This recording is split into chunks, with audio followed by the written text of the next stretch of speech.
Shikamoo baba. Marahaba mwanangu. Shikamoo mama.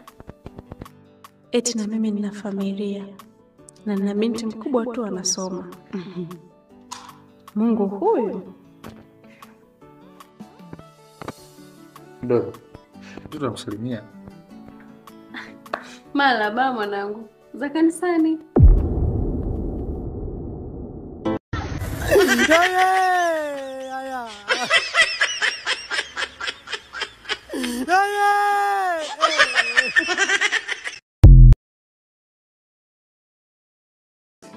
Kalamu mwanangu. Abe. Kabadilishe nguo mje mle. Maana mama yako njaa itakuwa imezidi. Alikuwa anakusubiri wewe. Upendo malizia, my